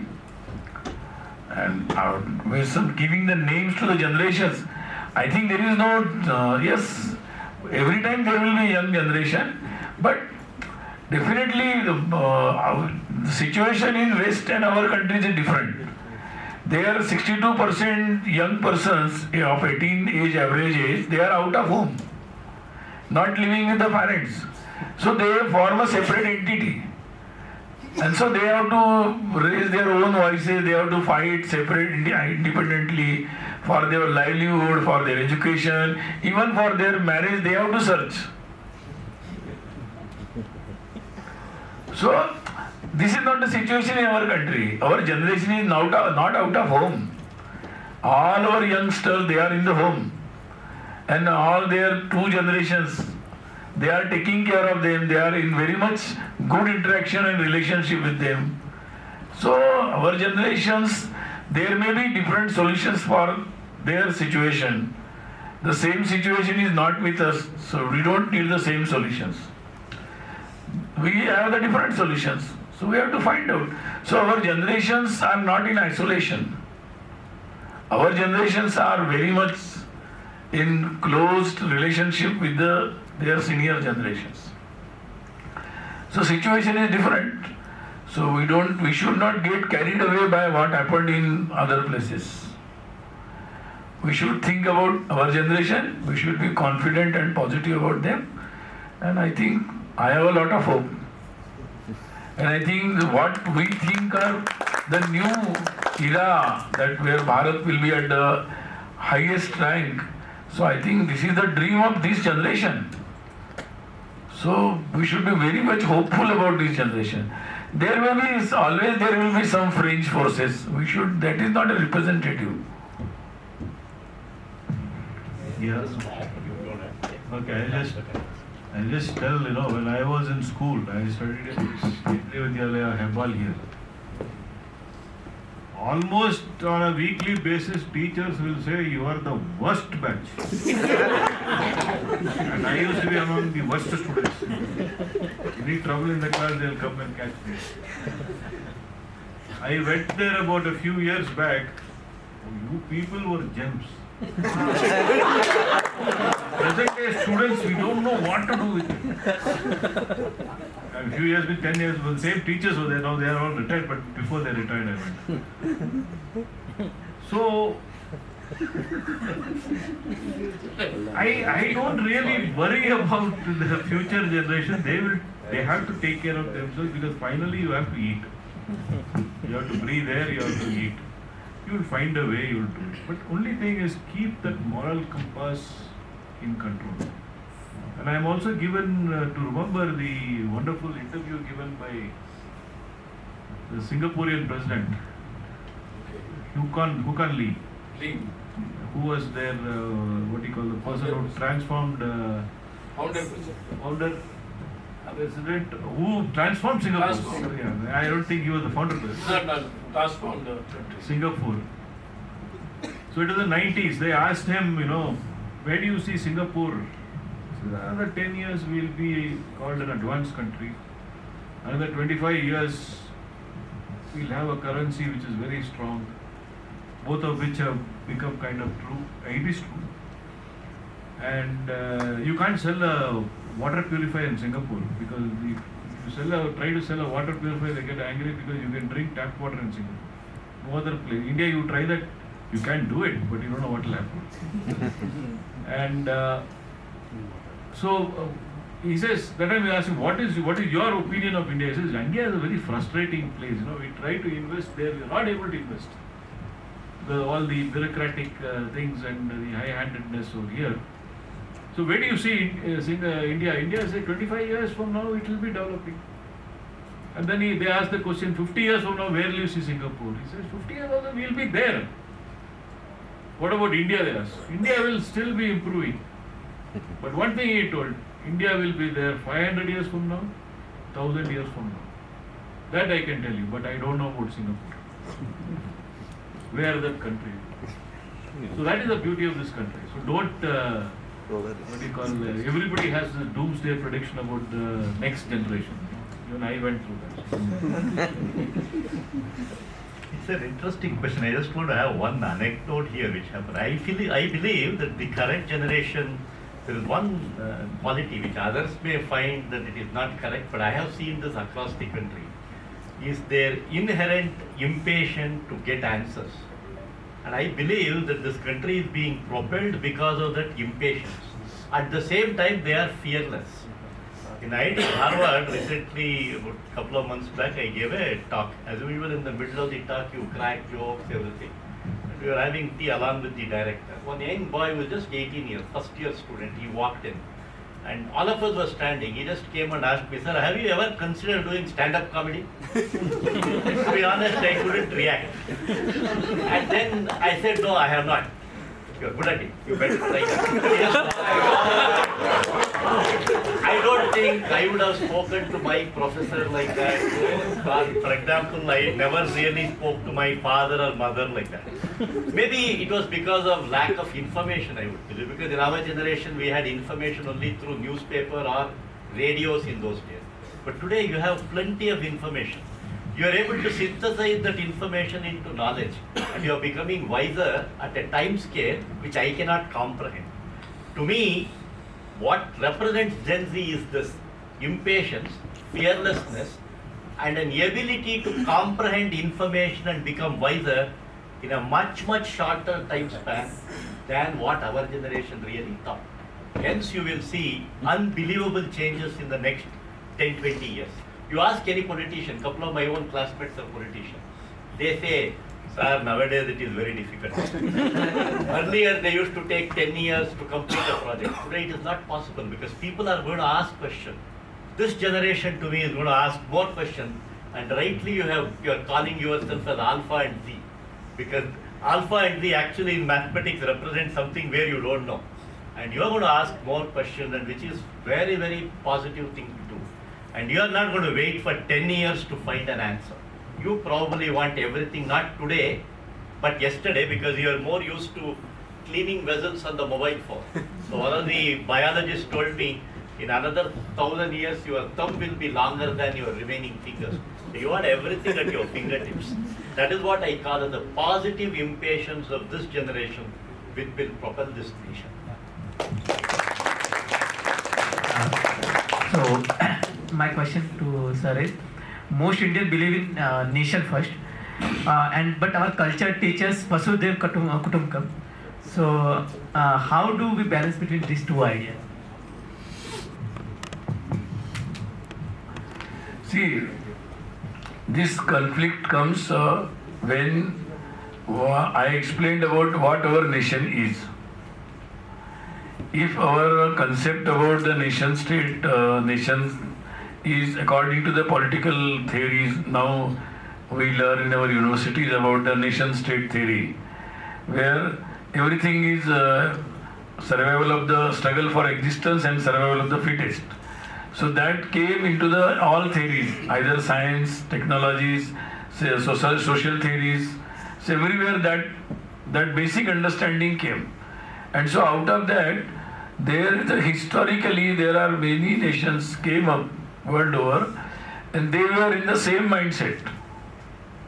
That yes, if we have to survive, we have to struggle with everyone and we have to be overpower them.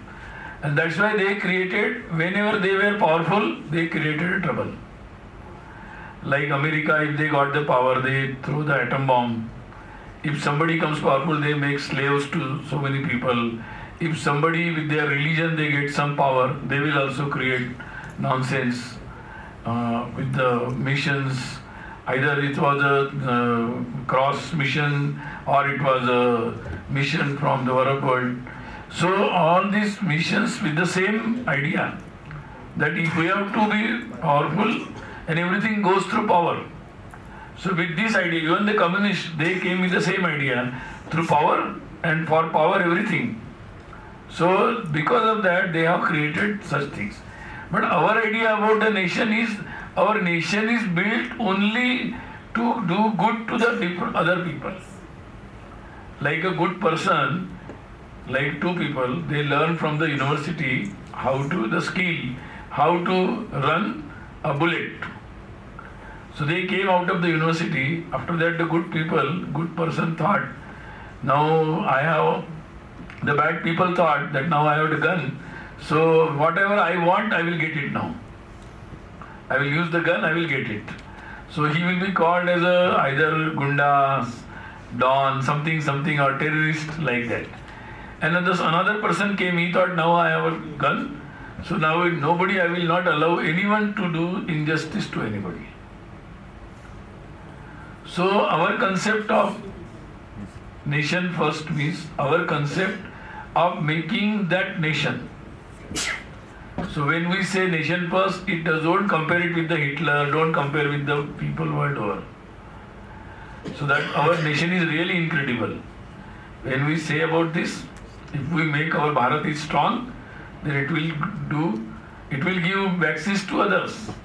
It will help others. It was the only country which thought like that and which has done. And the people supported it. So that's why these things, two things, at least in our country, they are not contradictory. Because we are making our nation strong to make the world with the justice. Sabke liye nyay. And whatever strength we have will help everyone. That is our idea. So it doesn't contradict. But the world experience is different. That's why people are always afraid.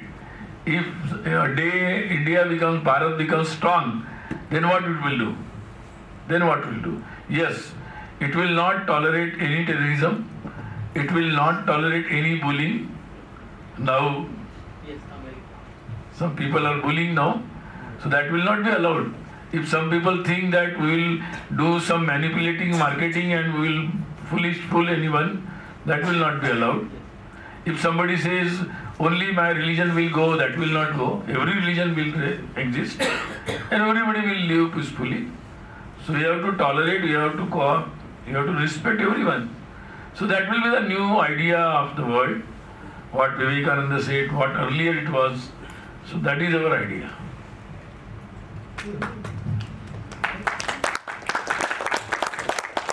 There is a slight difference. If you look at how Westerners treat nation as a concept, most of them rely upon 1943 paper of Maslow, if you really look at it, where he talks about 5 pyramids. Initially, it is your common, whatever things you need for your living, like, your food to eat, sleep, physiological needs. Then he says that there is a next one where it is you want security, where you need.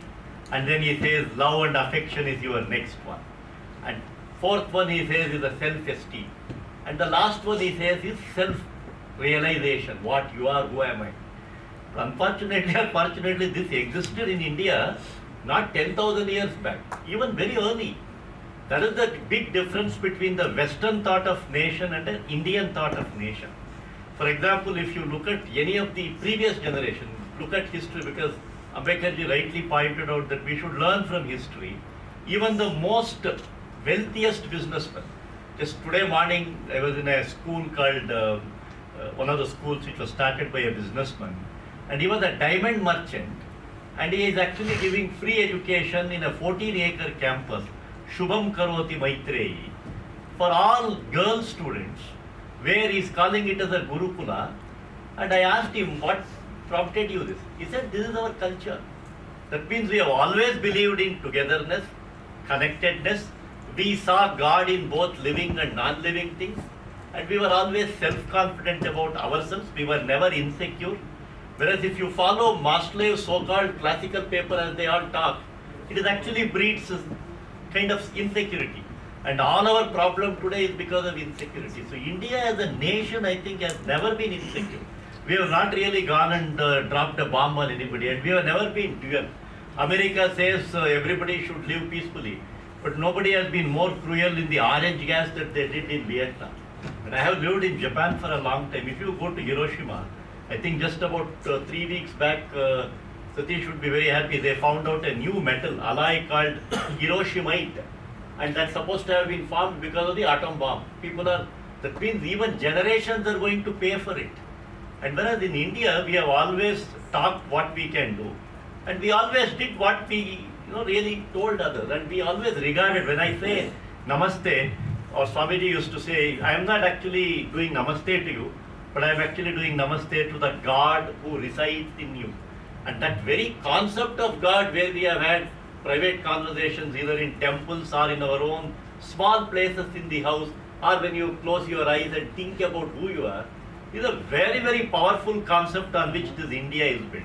This doesn't exist in the Western world, because this is not about Dvaita, Advaita, or Visishta, Advaita. It is about our very existence. Our existence is, as Ambekar Ji very beautifully put it, it is connected. We are all one. And I don't think it is very easy. And for us, the Western world, you go and ask him, for example, in Japan, I faced it. In fact, that was one of the reasons why I thought I would come back. No matter how many generations you live in Japan, they will ask my children, my grandchildren, where are you from? Bound to be there, because they cannot really identify people by their skin color, the way we talk. I think the connectedness and that oneness and God or the supreme power controlling the nature and our own inner self is the most powerful binding glue, if I can borrow the word of Satish, that holds this nation. Very good last question. And what are the some things or values that we need to learn from the other nations? What are and what things they can learn from us, and what values Bharat can offer to the world?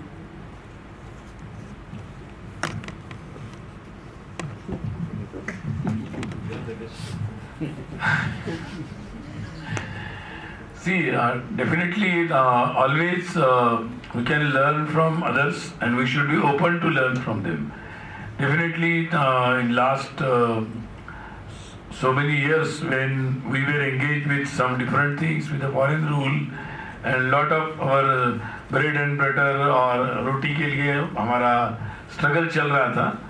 So in that period, because of some experiences after the World War or before that, different countries, they have developed some good systems, like Singapore he was mentioning, and he has very well narrated in that his book, From Third World Country to First World Country.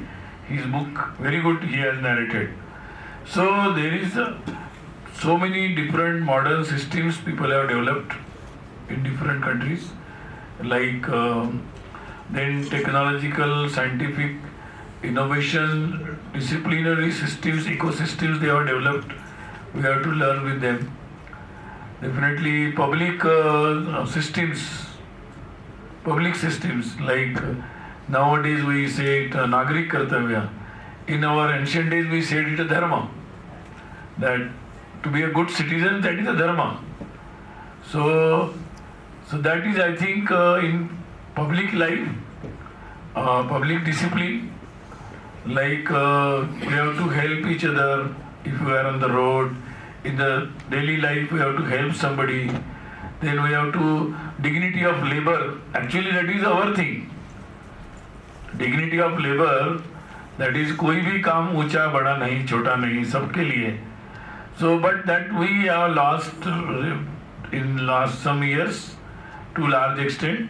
That we are recovering now. So, and lot we have recovered already. But still we have to learn from them about the dignity of labor.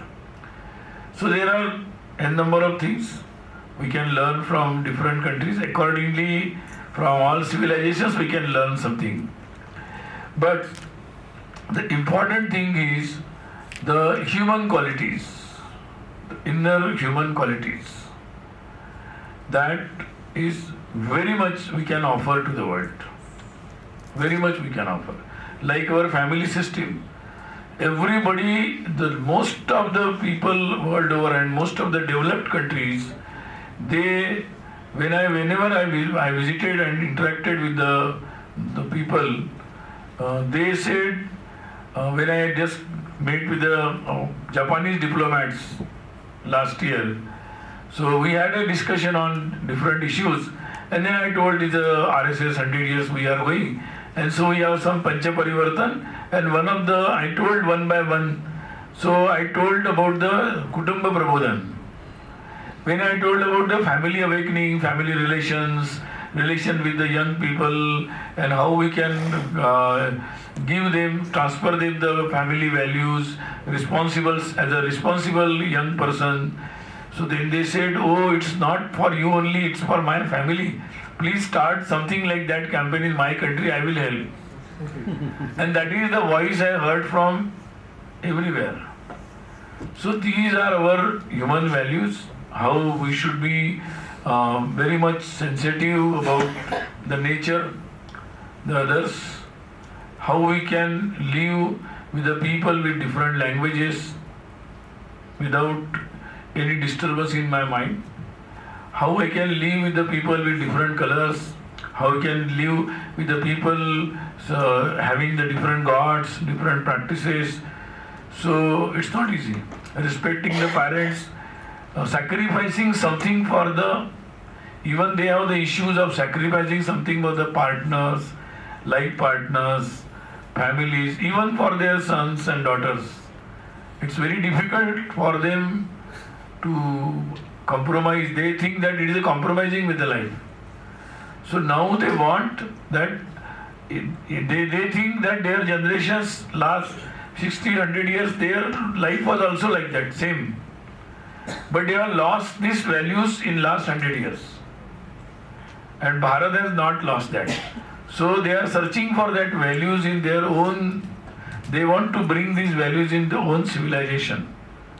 And I think for that, they took our yoga, they took our meditation. Now it has become a World Meditation Day, World Yoga Day. They are visiting to our Kumbh. Most of the people, they have very different way of thinking for this. So that process is already started, and they already started taking the values from us. In this time, when our people will not be asked about the things they already have, our people will have to prepare these special things what we have and what we want to offer. Now our young students, they are in the different universities world over, they are not asked about the technologies, they are asked about, say something about yoga, but they are scared, oh I don't know about yoga. Then they will call something, they will do some Google search, and then they will say something yoga. But as they have generational connect, so they can get it immediately. People there, they will need a lot of time and no deep knowledge. They have to connect, they will take long time. Our people, immediately like they connect to the yoga, they will like just in a Wi-Fi, they will connect it. So we have the advantage of that connectivity, and that we can offer to the world. Good people. Just add two qualities.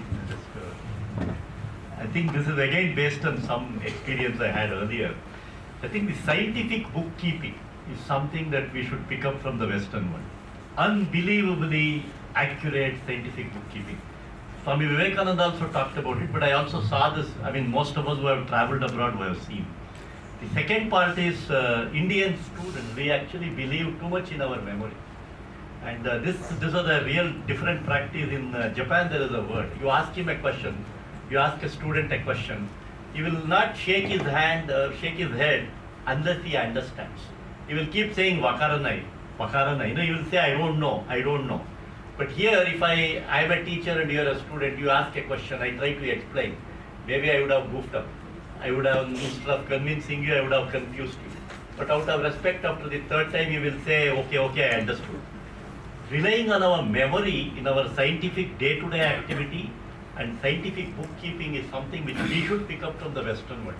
I don't know how many of you have read Satyarthi's autobiography. I think in that, Kailas Satyarthi, he, in fact, the only reason they say In fact, I did ask one of the committee members many years ago in Stockholm.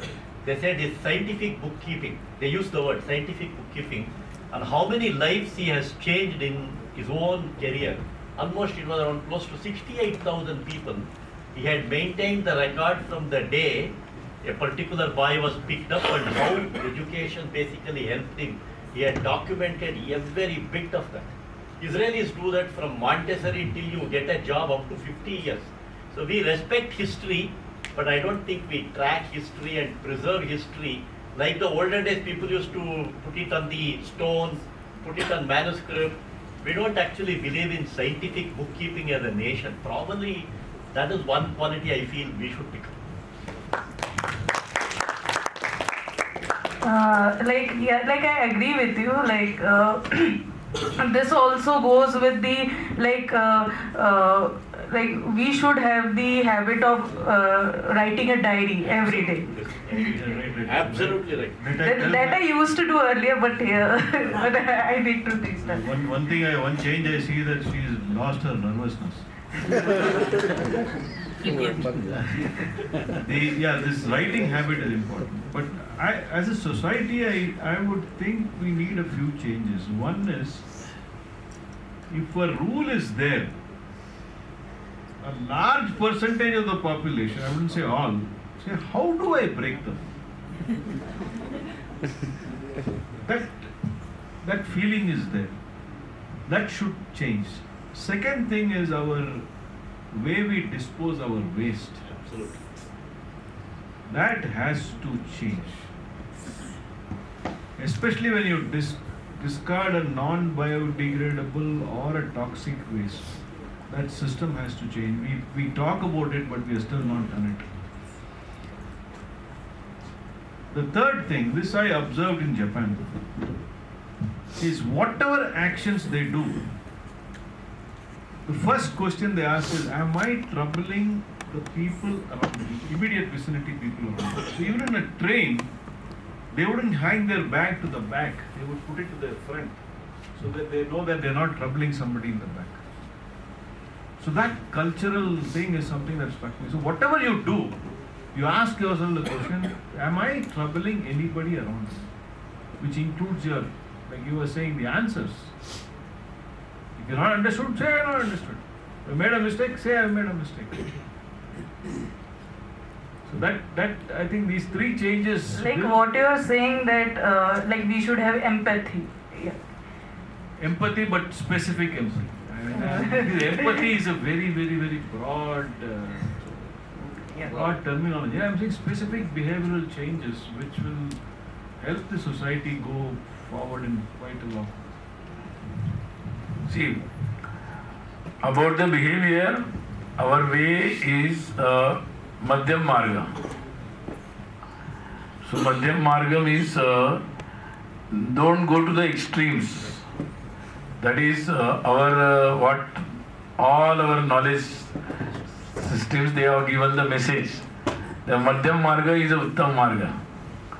So that I think I will suggest that, because going discipline, very good. I was just reading a book about the Japanese mind. I was reading a book, very famous book in Japan. So there is a comparison between how American mother they teach their children and make their mind, and how Japanese mother.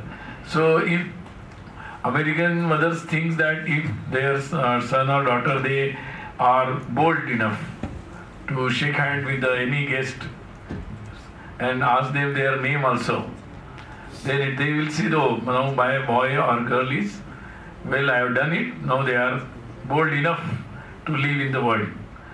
Japanese mother will think that now my boy or girl is become arrogant. So they will ask them not to do like that.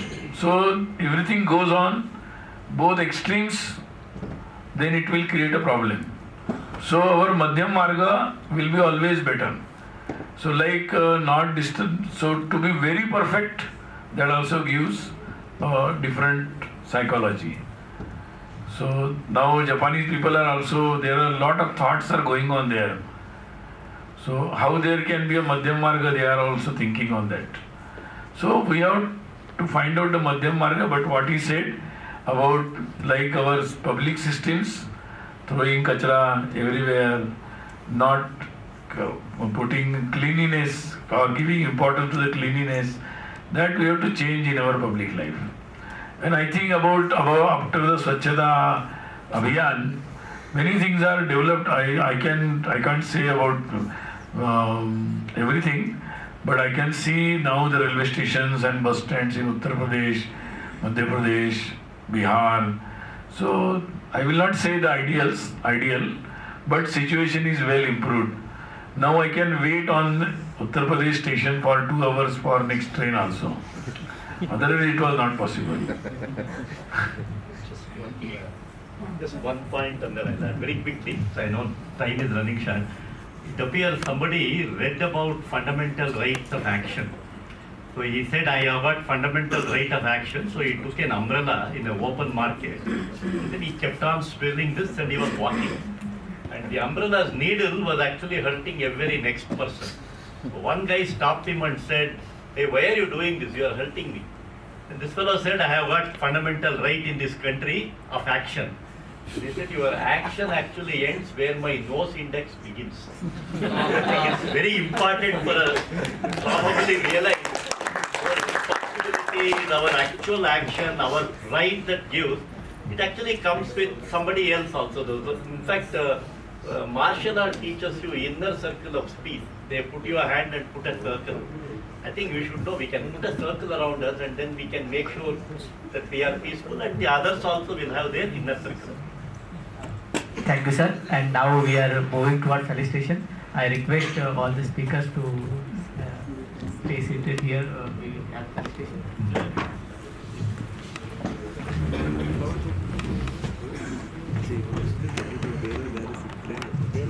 Thank you very much, our guest of honor Sunil sir, Professor Satish, Professor Jagdeesh, and also thanks to our volunteers Anamika and Sachin for their insightful questions. Moving forward to the next beautiful segment of this event, I would like to request Professor Satish Vasu sir to felicitate Shri Sunil Ambekar Ji as a token of gratitude and appreciation from Prasthutha IISc.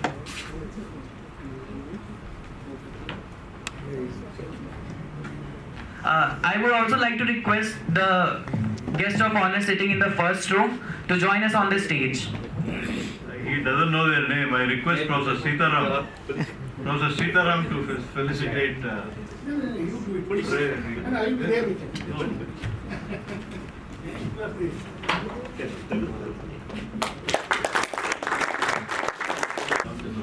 Ramchandra sir, please join us on stage.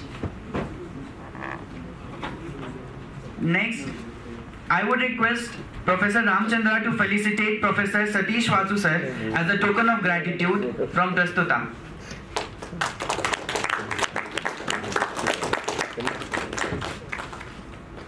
Next, I would like to request Pawan Simhadri to felicitate Professor Jagdeesh as a token of appreciation from Prasthutha.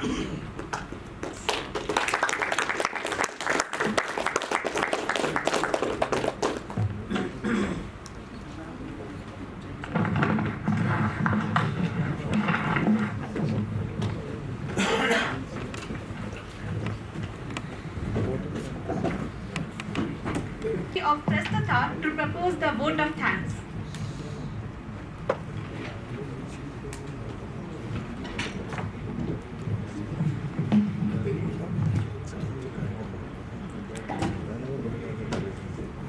Respected Shri Sunil Ambekar Ji, respected dignitaries, faculty members, advisors, alumni, well-wishers, and dear friends.